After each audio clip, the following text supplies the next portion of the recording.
देख रहे हैं अंबर टाइम्स। लौह पुरुष सरदार वल्लभ भाई पटेल की जयंती आज राष्ट्रीय एकता दिवस के रूप में मनाई गई। मुख्य कार्यक्रम नेहरू स्टेडियम में आयोजित किया गया, जहां पुलिस परेड आयोजित की गई और संकल्प दिलाया गया।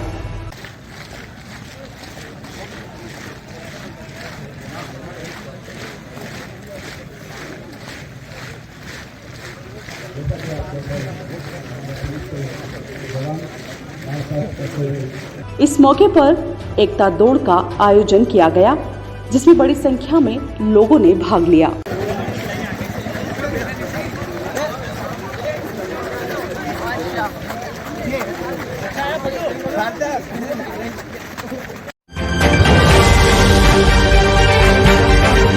बीती रात शहर के घास बाजार स्थित अल अजीज मार्केट के बेसमेंट में आग लग गई। आग पर बड़ी मुश्किल से फायर ब्रिगेड की दमकल की मदद से कर्मचारियों ने काबू पाया।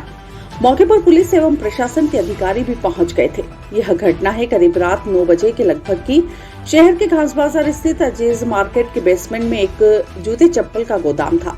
इस गोदाम में रविवार रात को आग लग गई। आग लगने के बाद धुआं उठने पर लोगों ने देखा और इसकी सूचना दुकान मालिक सहित फायर ब्रिगेड को की। मौके पर पहुंचे फायर ब्रिगेड ने आग बुझाने का काम शुरू किया। नगर निगम के कर्मचारियों की मदद से आग पर काबू पाया। इस दौरान माणक चौक थाना प्रभारी अनुराग यादव भी अपने कर्मचारियों के साथ मौके पर पहुंच गए थे। पुलिस के अनुसार आग लगने की वजह और आग में कितना नुकसान हुआ है, इसका अभी खुलासा नहीं हुआ है। फायरमैन बोल रहा हूँ, अपने घास बाजार दुकान में आग लगी, जूता चंपल की। तत्काल आए, 2 गाड़ी लगी, उससे काबू पाया गया। इसमें आग लगी थी? नीचे कचरा था, दुकान थी, क्या था? नीचे गोदाम था। अच्छा, उसमें आग लगी थी? जी सर। कितनी गाड़ियाँ लगी है? अपने 2 गाड़ी लगी सर। उत्तर भारतीयों के प्रसिद्ध पर्व छठ पर्व पर कल शहर के झाली तालाब और हनुमान ताल पर एक अलग ही नजारा नजर आया। समाज की महिलाओं ने छठ माई और सूर्यदेव की पूजा अर्चना कर सूर्य को अर्घ्य दिया।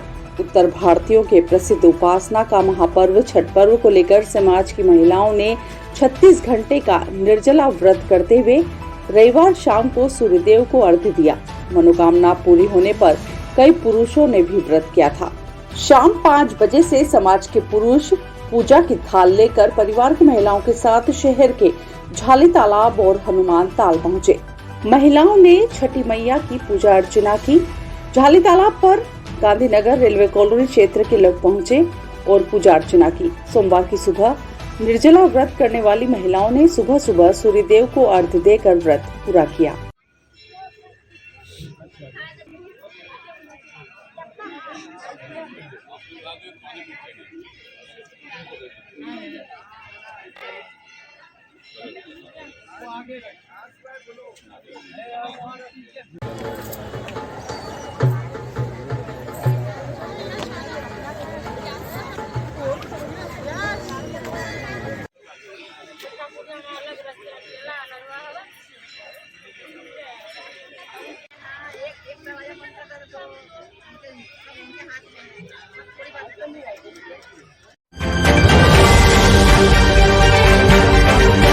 शहर को सफाई व्यवस्था में नंबर 1 लाने के लिए कलेक्टर के आदेश हुए हवा।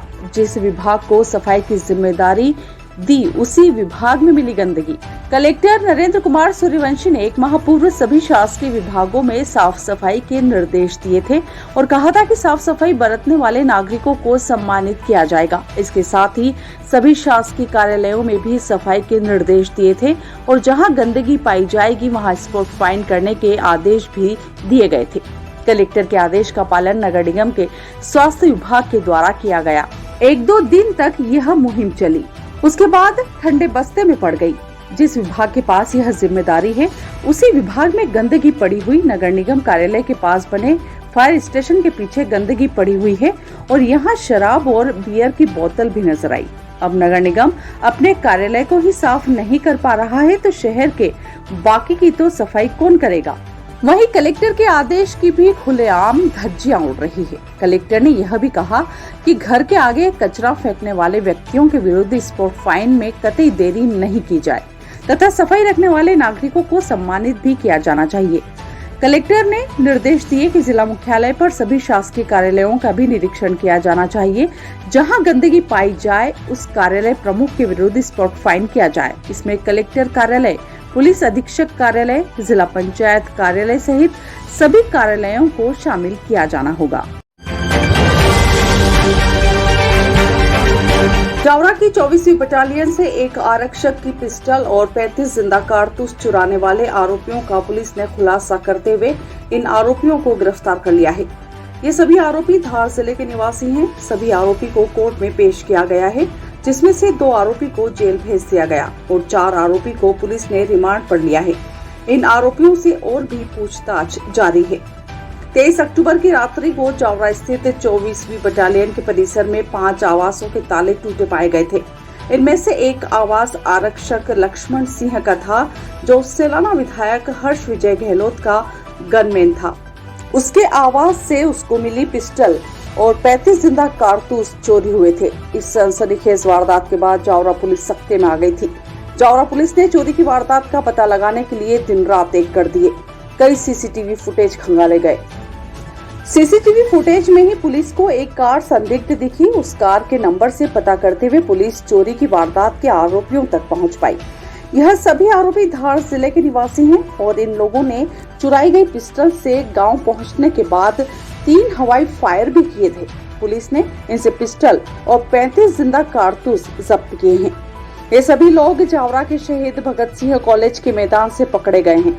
पुलिस के अनुसार यह जावरा कॉलेज के मैदान में बैठकर डकैती डालने की योजना बना रहे थे, तभी सूचना पर इनको पकड़ा गया था। जावरा पुलिस के मुताबिक सुराग लगने पर इनको पकड़ने के लिए धार जिले में इनके गांव भी पुलिस दल गया था, लेकिन यह वहां नहीं मिले और वहां से जानकारी मिली थी कि यह सभी आरोपी वापस जावरा किसी वारदात को अंजाम देने के लिए पहुंचे हैं। इसी सूचना पर पुलिस बल वापस जावरा आया और मुखबिरों को सक्रिय किया गया और मुखबिर की सूचना पर ही इन सभी आरोपियों को जावरा के कॉलेज मैदान से पकड़ने में सफलता हासिल की।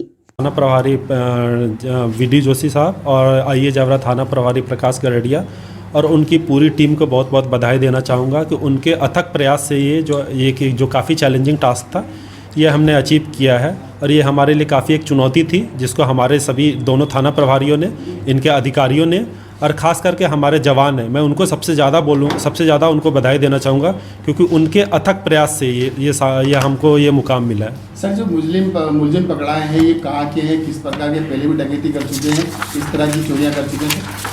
ये कुल हमने जो डकैती का प्रयास करते हुए 6 लोगों को पकड़ा है। सियाज सिंह, धूर सिंह, लालू, सचिन, मोहब्बत और धरू, तो ये जिले धार के रहने वाले हैं। ये धार में कुछ जो है थाना टांडा के हैं और कुछ जो है बाग थाने के हैं और इसके अलावा जो 2 हैं जो चोरी के जो पिस्टल चोरी है जिसमें फ़रार हैं वह भरम पिता अभय सिंह और संतोष पिता गुमान। सर, हथियार के साथ साथ जो राउंड गए थे वो भी रिकवर हुए? कुल हमने जो एफआईआर हुआ था उसमें 32 राउंड हमने चोरी हुई थी, उसमें से 35 राउंड चोरी हुई थी जिसमें से 32 राउंड रिकवर किए हैं, बाकी 3 राउंड इन्होंने फायरिंग करी है। सर, देखा जाए तो इसके अंदर और कोई साजो सामान ये साथ में लेके चल रहे थे, कौन सी चीज़ पुलिस ने बरामद की? जी हाँ, इस पिस्टल और 32 जिंदा राउंड के अलावा हमने जो डकैती के प्रयास करने के लिए जो अन्य साजो सामान चाहिए, जैसे कि लोहे की टामी, एक लोहे के सब्बल, बांस का लठ, लोहे का प्लायर और एक लोहे का धारदार छुरावा, अन्य सामग्री बरामद की। इसके अलावा हमको वो स्विफ्ट डिज़ायर गाड़ी MP 09WD 1952 वो भी गाड़ी हमें मिली है, जिसके माध्यम से ये हमेशा जावरा आया जाया करते थे। सर, देखा जाए तो इस बार जो टीम ने मेहनत की है और हमेशा मेहनत करती है जावरा क्षेत्र में जो टीम है, इससे सीख अन्य थानों पर हर पुलिस को लेना चाहिए, इतनी तत्काल त्वरित कार्रवाई होना। देखिए, ये जो हम कार्य कर रहे हैं, हमारे जो माननीय पुलिस अधीक्षक महोदय उनके नेतृत्व में सब कार्य कर रहे हैं और हम हमेशा पूरा प्रयास करते हैं यहाँ पे जावरा शहर की जो और आईए जावरा की और जो 5 थाने हैं, मैं उन 5 थानों के नाम लेना चाहूँगा। आईए जावरा, जावरा शहर, पिपलौदा, बड़ावदा, कालूखेड़ा और SF, इनके जो जवान हैं, दिवाली जिस दिन घटना हुई थी, दिवाली के दिन से लगातार लेकर के जब तक हमने अपराधियों को पकड़ नहीं रहा तब तक पूरी टीम तन्मयता से लगी रही थी और ये हमेशा हम प्रयास करेंगे कि इस तरह से हम तन्मयता से काम करते रहें।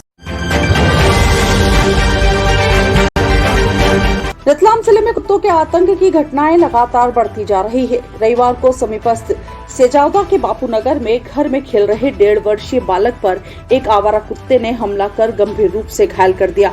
घटना के दौरान पिता प्राइवेट कंपनी में नौकरी पर गए थे। मासूम को जिला अस्पताल में भर्ती किया है। कुत्ते की घटनाओं में रतलाम प्रदेश में दूसरे स्थान पर है। रविवार शाम 4:30 बजे बापू नगर सेजावदा निवासी 1.5 वर्षीय हनीश के पिता सोनू राय का कमरे में खेल रहा था। मासूम के दादाजी जगदीश राय का, ताई भारती और ताऊ विकास राय का सहित अन्य सदस्य घर में पीछे वाले कमरे में थे। अचानक आवारा कुत्ता घर में घुसा और उसने फर्श पर बैठ खेल रहे हनीश पर हमला कर मुंह से नोच लिया। मासूम की चीख सुनते ही परिजन और आस पड़ोसी दौड़े और कुत्ते के चंगुल से मासूम को छुड़वाया। तब तक हनीश के मुंह सहित सिर पर गंभीर जख्म हो चुके थे। मासूम को परिजन अस्पताल लेकर पहुंचे और उपचार शुरू करवाया। हनीश के चेहरे पर 2 टांके आए हैं। घटना के बाद गांव में आक्रोश है। समीपस्थ सेजावदा के बापू नगर मोहल्ले में हुई घटना के बाद ग्रामीणों में आक्रोश फैल गया। बता दें कि इसके पूर्व भी शहर सहित अंचलों में कुत्ते के हमले की बड़ी घटनाएं हो चुकी हैं। कुत्तों के हमले की घटनाओं को लेकर रतलाम जिले का नाम मध्य प्रदेश में दूसरे नंबर पर बना हुआ है। इसके बाद भी प्रशासन की ओर से कुत्तों के हमले की बढ़ती घटनाओं को लेकर कोई भी ठोस योजना तैयार नहीं हुई है।